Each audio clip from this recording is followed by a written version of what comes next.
Hey guys, welcome back to my channel. It is time to talk about my top books for 2015. I had kind of a difficult time picking them out, and so I ended up going with a kind of mix of methods. So instead of just pulling the books that I was like, oh, I enjoyed this one, I enjoyed this one, because I just couldn't decide, I ended up taking the, it's like an Oscar challenges thing to pick books that are like best male protagonist, best, you know, book to movie adaptation. Those, I used that to sort of be my guide, but I didn't actually stick to it because there were some categories I didn't have books for. So these are the 7 books that I just absolutely loved in 2015, and I will tell you sort of what category they fit and like how I decided which ones I was gonna put in this video. So let's get into it. Okay, so the first one I picked was Where'd You Go Bernadette, which I feel like I've been talking about a lot this December because I also included it in my favorite audiobooks of 2015, which I will link up here if you haven't seen that, if you're interested in audiobooks.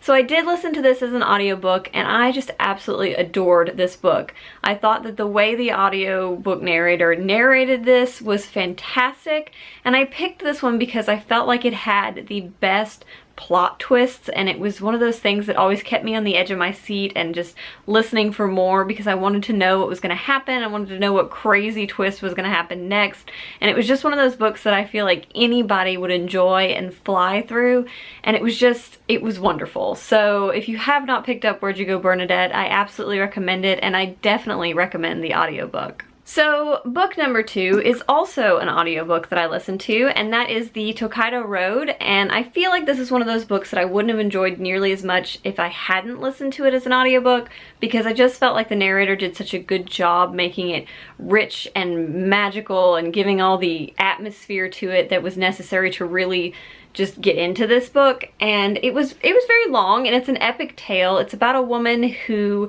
when she was a child, something happened with her father and like a business associate, and basically he was framed, and so now she has grown up and she wants revenge, and she wants to, you know, make this person pay and to bring her father's good name back up and to really just get her status back in the world. And so it's a revenge story, but it's also like a travel story, and it has the most wonderful characters and the most wonderful just scenes and atmosphere. And she starts, I can't remember if she starts in Edo and goes to Kyoto, but she goes from one end of the I keep trying to say it and I keep saying it wrong, the Tokaido Road to the other, and it's just a beautiful journey, and the people she meets along the way are fantastic. The different things that she has to do in order to keep herself hidden and to make her way to where she needs to go. It's just a wonderful story, and I really, really enjoyed it. It's also really rich in Japanese culture and history, so if you are at all into Japanese history or culture, this is a great book for that. It's just wonderful for that. So the next one I picked is my favorite short story collection. So I read a few short story collections, but this was the standout, and it is Going Away Shoes by Jill McCorkle.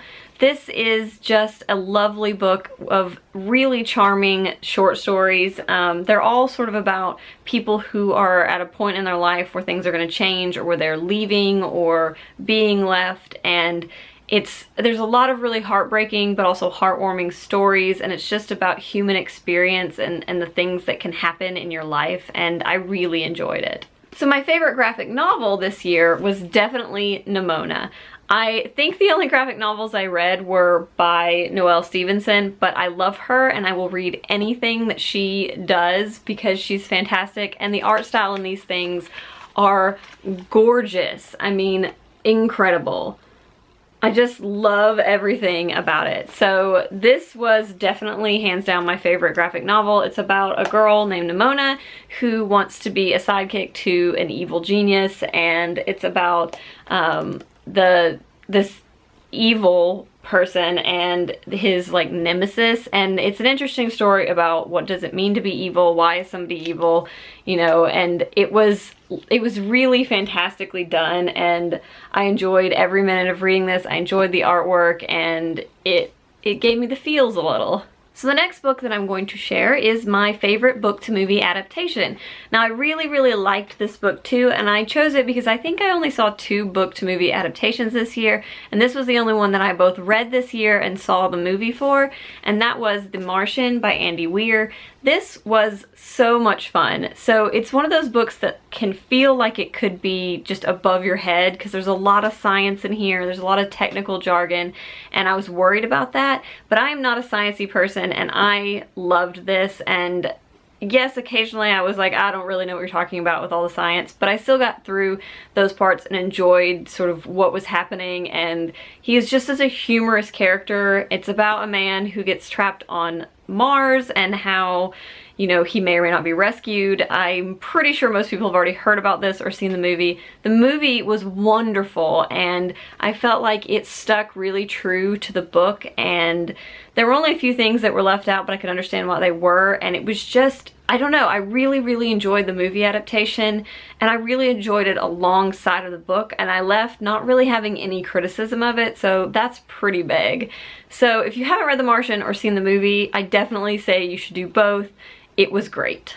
And I have 2 more. The next to last one is the Perfume Collector, and this was one of those books that I just picked up because I think I'd heard about it vaguely, but it just sounded really interesting. It's about a woman who gets an inheritance from someone she doesn't know, and then she goes to sort of figure out why and how she's connected to this person, and it was such a charming story. It was another dual perspective story where you hear about this woman who's gotten the inheritance, and then you hear about the life of the woman who gave it to her, and I felt like it was done beautifully. The way the stories sort of weave in and out of each other are great. The characters were really fun to read about, and some of the side characters even were just really funny and interesting, and this had me on the edge of my seat flipping pages constantly because I just wanted to know what was going to happen and how the 2 stories were going to tie together, and it's fantastic. I want to read more stuff by this author.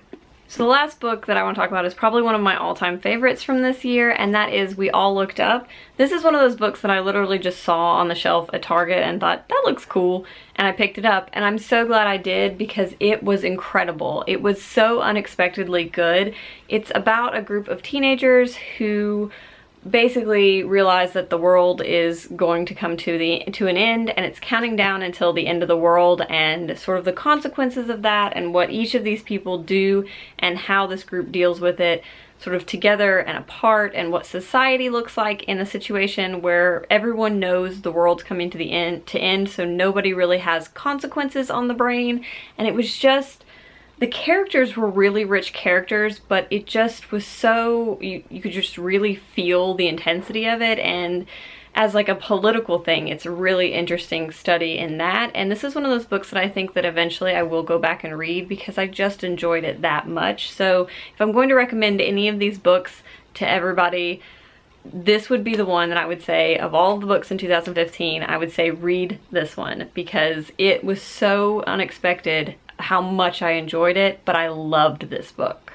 Alright, so those are my top books of 2015. I hope you enjoy hearing a little bit about the things I loved this year. I would love to hear what some of your favorite books for the year were if you want to put that down in the comments. And if one of these books sounds good to you and you think you might read it in 2016, I would love to know that.